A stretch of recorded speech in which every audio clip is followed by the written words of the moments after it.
Now let's look at how the subconscious mind controls the three most important areas of our life: health, wealth, and relationships. Let's talk about health a little bit. Medical science also has said that more than 95% of diseases that happen in the human body are psychosomatic in nature. What does this mean? Psycho means mind, somatic means body. So there's a very strong mind-body connection.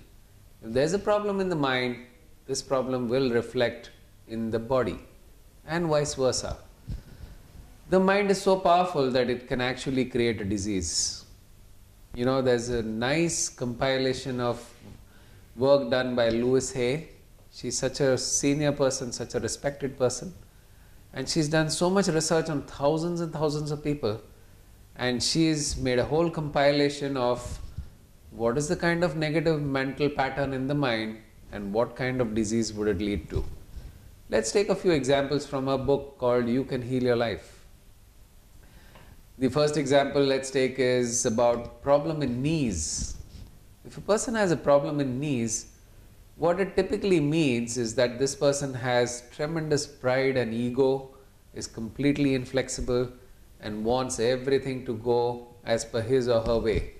If things don't go as per his or her wish, this person is going to start getting problems in the knees. Knees, remember, knees is the place where you bend. That is the place of flexibility. And if you're not willing to bend, the problem is going to come on the knees. So look at it, the pattern of being inflexible in the mind results in knee problems. Let's take another example. Lower back pain typically indicates fear of money.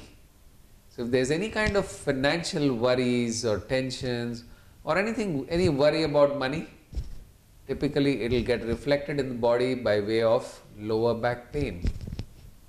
Let's take another example of cancer. Where does cancer happen?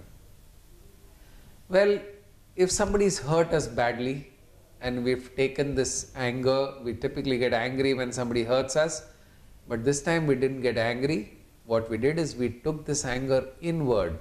And when you take the anger inward, it becomes resentment. It goes deep down in your system, it stays inside, and if you hold on to this resentment for years and years together, the resentment starts eating up the cells of the body, which then converts into cancer. So look at this. The mind is so powerful that it can create diseases in the body. Okay, so what's the good news? If the mind can create disease, it can remove disease too. And that's where we can talk about a whole new subject called healing.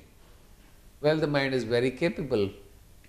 If it can create a problem in the body, it can also solve the problem in the body. I am a very firm believer that the mind is so powerful, and if it has the ability to create something, it also has the ability to solve it. If it has the ability to create a problem, then it also has the capability of finding a solution to the same. And that's exactly what even Albert Einstein said, that if you want to solve a problem, you need to solve the problem at a higher level of consciousness.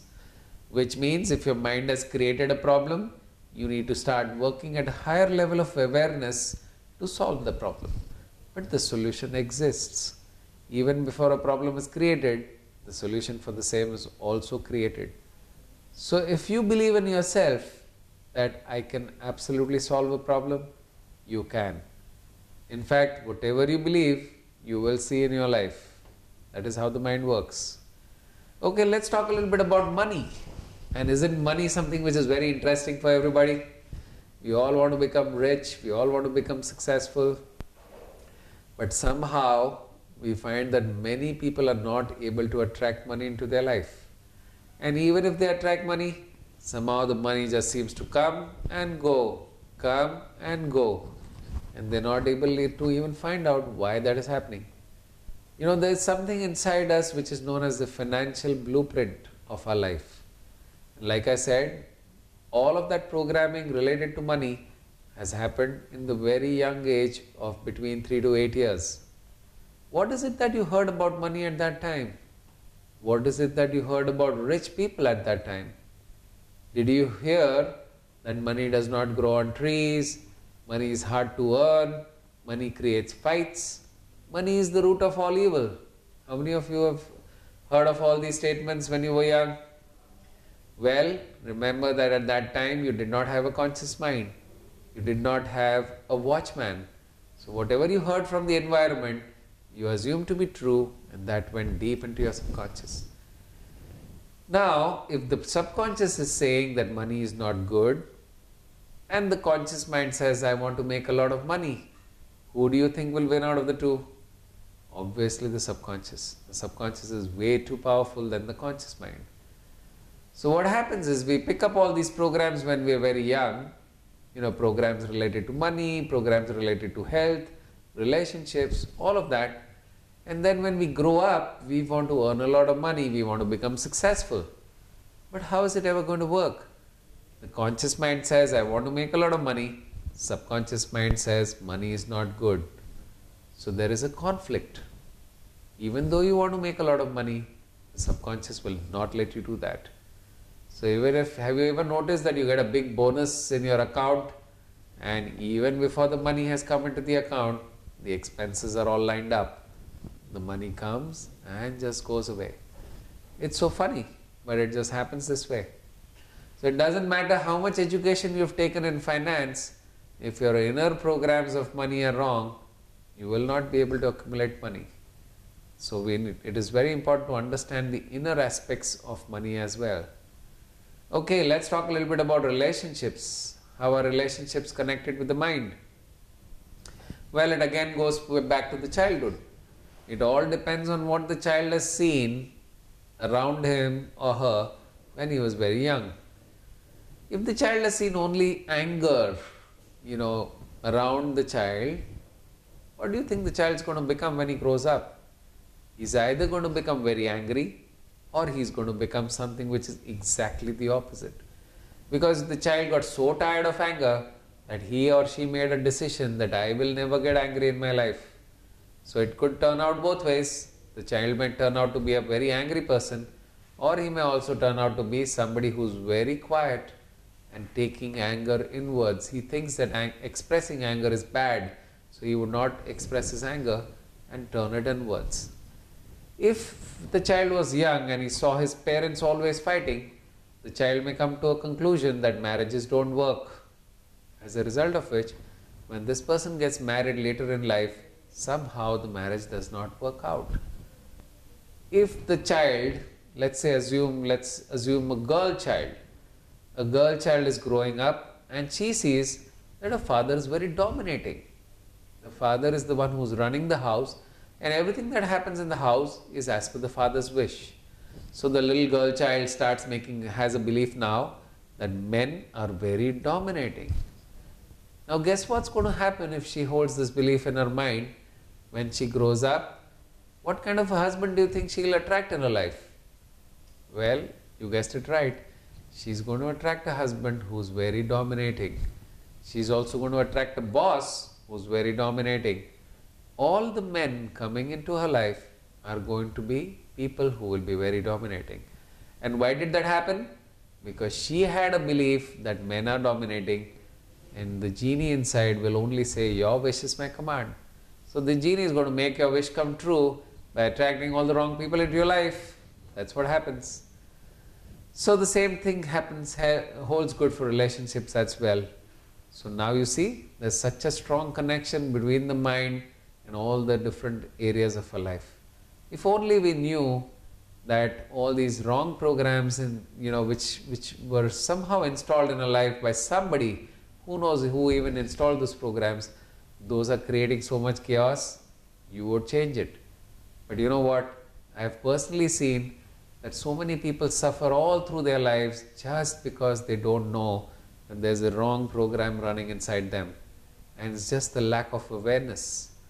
That's what we are out here at Rise Development Academy, to spread the awareness, to get a better understanding of yourself, of how this human being works, how it is such a powerful computer system that if programmed correctly, it can create wonders, but if programmed incorrectly, it can create disaster for you. So we just discovered that the three most important areas of our life, health, wealth, relationships, are all connected with our mind. If we just put in the right programs, all of these areas, we can really be successful, and we can actually be able to achieve whatever we wish to achieve in each one of those areas. One of the most important functions of the subconscious mind is to create opportunities. If you remember, we said that one of the jobs of the conscious mind is to identify and seize opportunities. Well, but who's creating those opportunities? It's the subconscious mind. You know, whenever you ask for something, whenever you are telling something to your subconscious mind, or whenever you are really desiring for something, your subconscious mind puts itself to work, and it starts bringing everything that is necessary for that goal to happen. So really, the opportunities related to your goal are created by the subconscious mind, and magically things start happening in your life. So the opportunity creation job is that of the subconscious. When you get ideas in the washroom, it is only because you had asked for something. When you ask for something, the subconscious mind starts working on it, and then it communicates back to you when you're very quiet. And the washroom is one of the places where you're very quiet, and that's exactly why you get the ideas in the washroom. Okay, so one of the jobs of the subconscious mind is to create opportunities. You can use the subconscious mind in very creative ways. You can use it to lose weight. You can use it to look young. You can also use it to score good marks in your exams, become a very successful sports person. Most sports people actually use the subconscious mind. They do a lot of mental techniques in order to succeed in sports. If you've actually heard any interview from any sports person, you will hear that they're using mental technique of visualization. They actually see the whole game before playing the game. So they're trained, most of the successful athletes are trained both physically on the field, and they're also trained mentally, because using the power of visualization, they can actually make a big difference in their performance on the field. Okay, what else can you do with the subconscious mind? Let's see. You can actually control events, meetings, negotiations. Now this is something which is very useful for business people, for people who are in sales. When they're going out and selling work all day in and out, you can use the power of your subconscious mind to actually convince the other person to click deals, to click negotiations, to have the negotiations come in your favor. Now isn't that amazing? The mind is so powerful, it can actually connect you with the other individual, and the other individual is so strongly drawn to you that he or she would definitely want to buy your product. So the subconscious mind can be used in very, very creative ways. So as we saw, the subconscious mind can be used for various different things, achieving various different things in our life. It actually impacts every single area of our life. You can use the subconscious mind to achieve your career goals, your business goals, to fulfill literally any desire that you may have in your life. And above all of this, the subconscious mind can be used to find solutions, creative solutions to any problem. Generally when we have a problem, what do most people do? They go to somebody else to take help, to find solutions from them, or to take guidance. But most of the solutions exist within us. So if only we learn how to go within, we can find solutions to almost any problem. Tell me, who knows you better than yourself? The answer is no one. You are the one who knows you the best. Not even your parents know you as good as you know yourself. So you are so powerful. With all of this that we've so far gone through, we can safely conclude that you have so much power inside you that you can actually create a life of your dreams, achieve any goal, solve any problem, and live a successful and a happy life. Now you know what? There are two conditions I'd like to apply to this. Like everybody puts a star and says conditions apply, I'd also like to put two conditions here.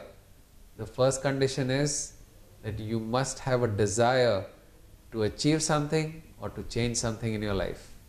If there's no desire, nothing's going to happen. So, that is one place where I can't help you at all. You have to have the desire to achieve something or change something in your life.